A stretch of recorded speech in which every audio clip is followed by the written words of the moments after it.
Hello everyone. आज हम पढ़ेंगे फंडामेंटल ड्यूटीज़ जो कि हमारे एग्ज़ाम्स के लिए बहुत इम्पॉर्टेंट है। फंडामेंटल ड्यूटीज़ हमारी कुछ कर्तव्य हैं जो कि हमने हमारे संविधान में लिखे हुए हैं और जिसको हमने उसका स्रोत कहाँ से लिया गया है, ये सोवियत संघ से लिया गया है। और एक सेकेंड गाइस, मैं थोड़ा सा हाइलाइटर यूज़ करना स्टार्ट कर दूँ जिससे आपको बहुत इजी रहे पीडीएफ पढ़ते टाइम। और ये पीडीएफ मैं शेयर कर दूँगी आपको टेलीग्राम चैनल पे, जिसका स्रोत है सोवियत संघ और जिसको 4A में मेंशन किया गया है। पार्ट 4A में है और इसका आर्टिकल है 51A।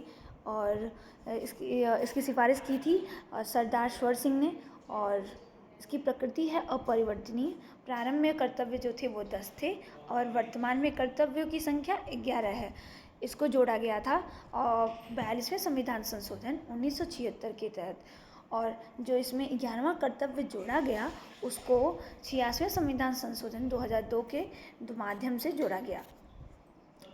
ये हमारे लिए मूल कर्तव्य को मूल संविधान में शामिल नहीं किया गया था, इसे 1976 में शामिल किया गया 42वें संविधान संशोधन के द्वारा। और 11 मूल कर्तव्यों की जो सूची है वो एक बार हम गो थ्रू हो जाते हैं ताकि अगर क्वेश्चन में ये आए कि कौन कौन से हमारे मूल कर्तव्य हैं तो आप जान पाएँ। संविधान का पालन करें, उसके आदर्शों, संस्थाओं, राष्ट्रगान और राष्ट्रध्वज का आदर करें। ध्यान देने वाली बात यह है कि यहाँ पे राष्ट्रगीत का कहीं भी उल्लेख नहीं किया गया है। और दूसरा, स्वतंत्रता के लिए हमारे राष्ट्रीय आंदोलन को प्रेरित करने वाले उच्च आदर्शों को हृदय में संजोए रखें और उसका पालन करें। तीसरा है भारत की संप्रभुता, एकता और अखंडता की रक्षा करें और उसे अक्षुण्ण बनाए रखें।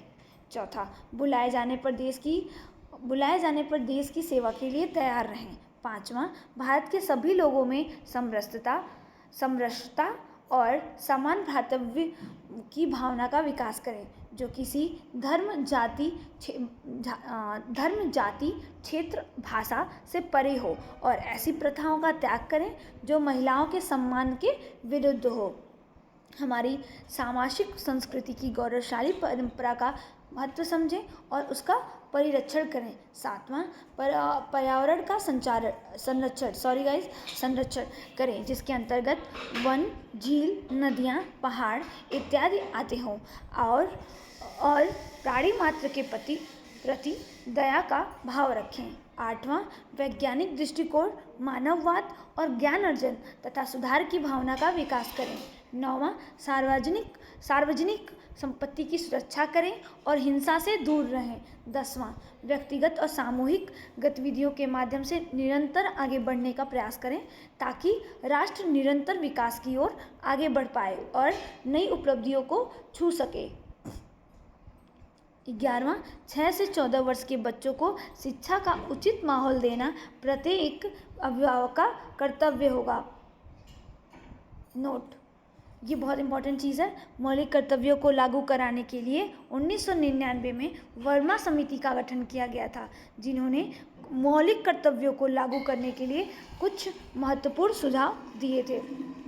Thank you guys. ये कुछ इम्पोर्टेंट पॉइंट्स हैं जो कि हमारे सभी एग्ज़ाम्स में आते हैं मौलिक कर्तव्यों के रिलेटेड। इसका मैंने क्रक्स में आपको नोट्स के थ्रू पढ़ा दिया है। और अगर आपको ये वीडियो अच्छी लगे तो लाइक और सब्सक्राइब करें। और भी कोई भी डाउट हो तो उसको कमेंट बॉक्स में ज़रूर मेंशन करें, मैं उसका आंसर देने की कोशिश करूँगी। Thank you very much.